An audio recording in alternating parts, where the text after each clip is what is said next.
Welcome to my channel heal with doctor TV.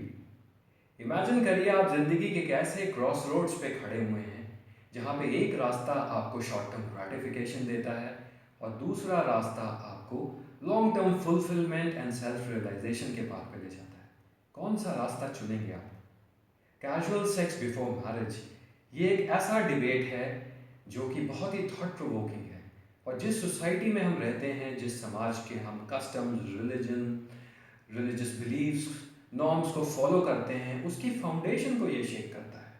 और इस debate को समझने के लिए हमको विभिन्न प्रकार के पर्सपेक्टिव्स को समझना होगा, जिसमें जैसे anthropological perspective, social perspective, psychosexual perspective, medical perspective, then legal perspective and philosophical and religious perspectives हैं।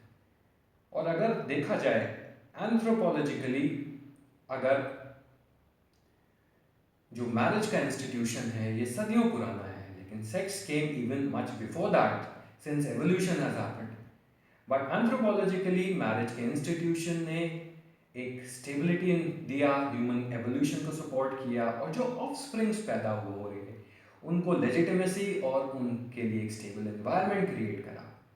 बिकॉज अल्टीमेटली ये जो एनिमल की तरह आदमी बिहेव कर रहा था और जो उसका सेक्सुअल बिहेवियर था, उससे जो ऑफस्प्रिंग्स पैदा हो रहे थे, उनकी रिस्पॉन्सिबिलिटी लेना बहुत ज़रूरी था और उनके फ्यूचर को प्रोटेक्ट करना बहुत ज़रूरी था। And women have to bear the children, they have to bear a lot of pen.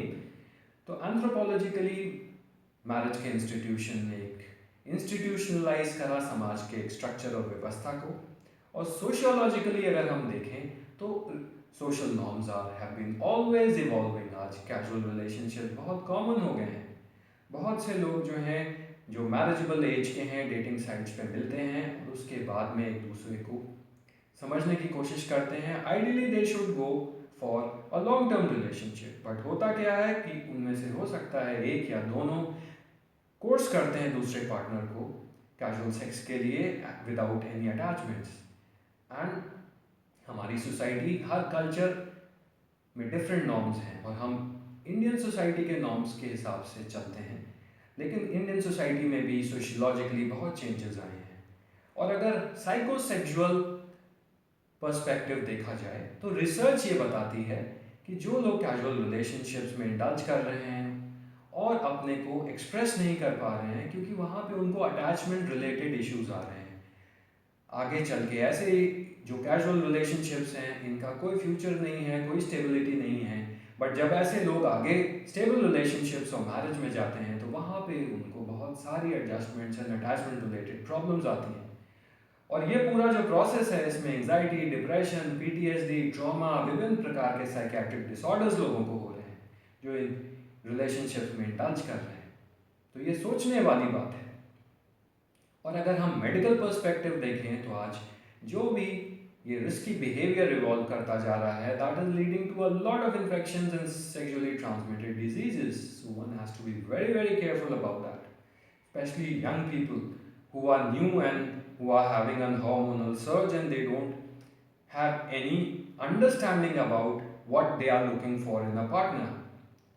और अगर हम रिलीजियस और फिलोसफिकल पर्सपेक्टिव देखें तो उसमें जो हमारा सबसे पहले जो भारतीय परंपरा है उसमें ब्रह्मचर्य का बहुत महत्व दिया गया है। पतंजलि में भी योग सूत्र में ये बात लिखी गई है कि ब्रह्मचर्य पालन करने से बहुत मानसिक और शारीरिक रूप की शक्तियाँ प्राप्त होती हैं, जो वीर बल प्राप्त होता है और हायर कॉन्शियसनेस की तरफ इंसान जाता है। और यही चीज़ कुंडलिनी शक्ति के रूप में है जो मनुष्य के मूलाधार चक्र से, सुदर्शन चक्र से ऊपर की तरफ जाती है और सहस्रा चक्र पे जाके कल्मिनेट करती है। सो if you are very cautiously using your sexual energy, you can go to the higher dimensions of your consciousness. तो बहुत ज़रूरी है अपने को अच्छे से कंडक्ट करना। और ये हमारी भारतीय परंपरा है जो सिखाती है कि जो भी आपको अपना कंडक्ट रखना है वो बहुत अच्छा कंडक्ट रखना है, स्पेशली स्टूडेंट लाइफ में। और आगे भी आपको एक हेल्दी रिलेशनशिप में एंटर करना है जो कि आपके ऑल राउंड डेवलपमेंट में जो आपको सहयोग करे। और जो दूसरे रिलीजन हैं जैसे कुरानिक वर्सेस और हदीथ में भी जो है ये mentioned है that sex outside marriage is a sin. Same thing is also said in the Bible. और जो जैन पर्सपेक्टिव है वहाँ पे भी इसको बहुत बड़ा पाप बताया गया है, और बुद्धिज्म में भी जो एट फोल्ड पाथ है वहाँ डायरेक्टली तो मेंशन नहीं है casual sex before marriage, but वहाँ पे यही बोला गया है कि सेक्सुअल मिसकंडक्ट से दूर रहना है और कोई भी हार्म नहीं होना चाहिए अदर पर्सन के ऊपर। और आज हो ये रहा है कि लोग डेटिंग साइट्स पे मिल रहे हैं और वहाँ पे ऐसा पॉसिबल होता ही नहीं है कि आदमी कैजुअल सेक्स को लेके चले, because love is a divine touch. जैसे माँ एक बच्चे को प्यार करती है तो दोनों की बॉडीज में न्यूरोट्रांसमीटर्स जनरेट होते हैं। ऑक्सीटोसिन नाम का न्यूरोट्रांसमीटर जो एक हार्मोन भी है क्रिएट होता है और उनमें बॉन्डिंग क्रिएट करता है। और यही चीज़ आगे चल के जो है लाइफ पार्टनर के साथ में हमारा बॉन्डिंग क्रिएट होता है, जो कि बहुत स्ट्रॉन्ग बॉन्ड है।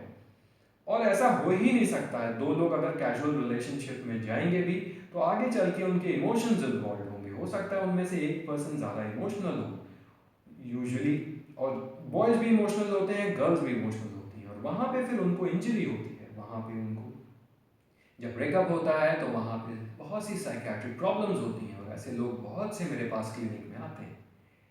तो आपको अपने जो है मानसिक स्वास्थ्य का भी ध्यान रखना है, और इंसान का एक सेल्फ कॉन्सेप्ट होता है, और वो जो सेल्फ कॉन्सेप्ट है उसके हिसाब से उसको डिसीजन लाइफ में लेने होते हैं। तो आप अपने सेल्फ कॉन्सेप्ट को समझें कि आप अपने जीवन से क्या चाहते हैं, क्योंकि एक फ्रेजाइल सेल्फ कॉन्सेप्ट वाला जो व्यक्ति है वो हैंडल नहीं कर पाएगा कैजुअल रिलेशनशिप्स। और जो लीगल पर्सपेक्टिव है, तो आज की डेट में बहुत से ऐसे कानून, नए नए कानून अभी रिसेंटली इस मंथ में आए हैं, जहाँ जो प्रोटेक्ट करता है कि अगर किसी को शादी का प्रॉमिस करके अगर धोखा दिया जाएगा और सेक्स में इंडल्ज किया जाएगा, और कोई भी ऐसा, this is a crime against women, so this has been safeguarded now, so one has to be very careful. तो आज मैंने आपको वेरियस पर्सपेक्टिव शेयर करे। Now it is up to you as an individual to decide, क्या आप कभी भी, क्या have you ever been, you need to have a deep thought, you need to reflect कि क्या आप कभी एक ऐसी कैजुअल रिलेशनशिप में रहे हैं। So did you experience pleasure or there was regret and pain in your life. इसके बारे में बहुत डीपली सोचिएगा कि क्या आपका एक्शन सही था। और I am not against such relationships also, but then there has to be a consent, and this consent is not a forced consent or you are coercing someone into sexual behavior. This has to be a sober consent. So the final decision is yours, and I leave it up to you, because you as an individual you have to realize your full potential। आपके जीवन का एक गोल है, और जो marriage एक part of life है, sex is just a part of life which is of course going to give you fulfillment. So the final decision is yours, whether this sex before marriage is right or wrong, and you have to take that decision. So आप मेरे अगर विचारों से सहमत हैं, और अगर आपने कोई ऐसी दुविधा फेस करी है तो नीचे कमेंट करें, और ये वीडियो अपने मित्रों के साथ शेयर करें। धन्यवाद। Thank you very much.